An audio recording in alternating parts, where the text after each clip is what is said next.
How's it going, Blazers? We're going to bring you specifications you can relate to so you can have an educated decision on your purchases. This one is from Midgards Messer. They do a lot of their custom work. This one is a production model, so this is a limited run. Probably sold out everywhere. It was on sale at one place, but that's since sold out. But they normally go for about $300, and then this one is actually built by Concept.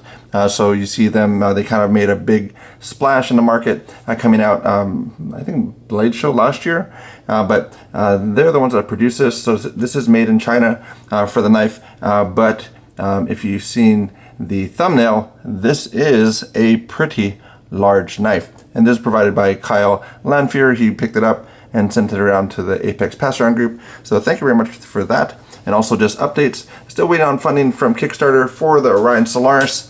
But that will be coming through, so you can be interested to see. We are still on track for that, but then we're going to look at this one for the male and female hand to see where this sits, because this is very big. So this is going to be for a male hand. That's going to be there. And then we're going to look at the adult female hand. Right there, and you can print that out in the description down below if you want to check that out. But that's going to be the sizing for those for this knife here. This is, I just had a Medford, and the Medford, I was talking about how heavy it was, and then that knife was, I think, like 9 ounces.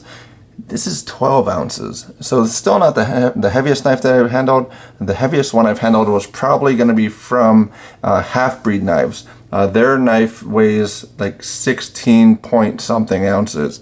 But for this one, this is actually one that is titanium, doesn't have any internal milling on it, but it's large, but it's actually pretty comfortable. And so if you are able to pick it up and you like this, this is something that really made me laugh about it, because I forgot that I signed up for it for the Pass-Around group, and then I was like, oh, what did I get from the Knife Junkie? And then I opened it up and I was just laughing about it, because this is just something that I got this in when all the fires are happening. Fires have at least died down quite a bit in Oregon. But I mean, this is how the blade looks for that. This is number 13 of 200. So 200 are produced. So if you get this on secondary market, I saw on eBay for like $500. But you can probably still find it if you search hard enough. But that's going to be how this is, titanium clip. And then this is going to be on Love the Knives channel. He did a magnetic test on it, and so this is actually a steel pivot, and I think steel hardware. So it's not going to be titanium for those, but they're colored for it. But this should be a titanium pocket clip for it. And actually it carries pretty well. In carrying it around, I didn't really use it very often, because as much as people are squeamish about other knives, taking this out and cutting open a box probably wouldn't go over too well. It's kind of a little bit overkill, but that's something that it was very comfortable. Live pull gauge for it, 1 pound, 2.4 ounces to actually get this open. So it's a little bit under as far as kind of what I look at. I look at about 2 pounds. 2 pounds is like a big old can of Bush's baked beans. So that's going to be kind of lifting that up, or like, I guess, balancing on your finger most times for flipper tabs. But that's going to be how much pull this has to actually open this up. 1 pound, 2.4 ounces. The cutting edge on this is actually more than the actual blade length. So this is a 4.1 inch kind of a spear point blade, but then the cutting edge on it, since it has this tanto type tip, is actually a 4.6 inch cutting length. So that's going to be across this belly and then this front tip. So that's a total of 4.6 inches. Total blade length is 4.1 inches, and it's going to be a flat grind on both of those for it. And then the blade steel they used for this is CPM D2, so not the regular D2. So it does have a finer grain structure for it, but it's still not as corrosion resistant. So it's like a touch under corrosion, like for a stainless.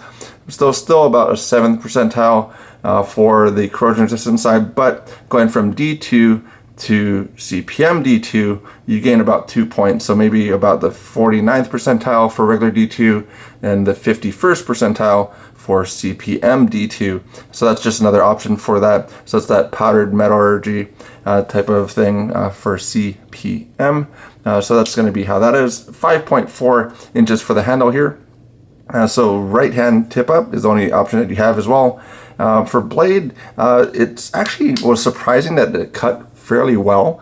So this actually cut better than the Medford in my experience, just cutting like cardboard boxes. And then the paper side, I mean, that's going to be kind of the same for both of them, because it's just actually all paper cut tests is just cutting, just seeing how well this apex is across the edge of the blade.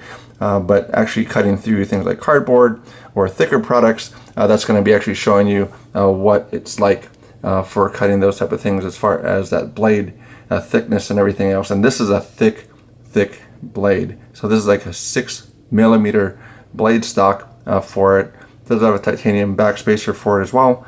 But so this is about 9 sheets of paper right here. So take 9 sheets of paper out of your printer. That's going to be 9 sheets right there, about 34 thousandths. And then the tip of it is going to be about 45 thousandths at about 11 sheets of paper for that.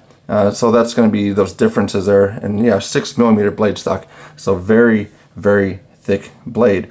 And then so the weight again, 12.1 ounces. That's about 60 quarters and a penny. So $15.01 for how much that's going to be.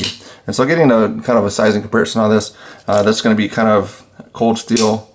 This is the code 4. So as you see there, it dwarfs that. And then you do have the regular, like a bug out here.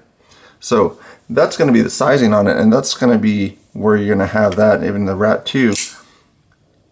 So small hands, large hands, you will be able to find a comfortable level for this. And also it's chamfered really well, so it is very comfortable in hand. That's something that I had an issue with the Medford on. Just some points just weren't finished well.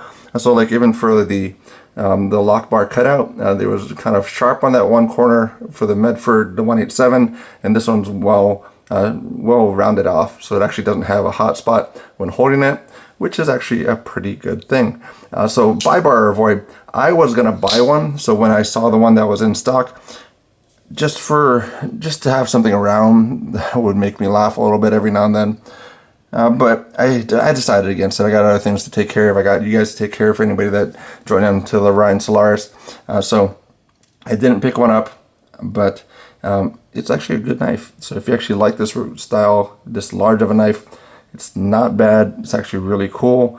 But hey, there's knives for everybody. So if this isn't for you, there'll be something else out there. But that's about all I have to say about that one today.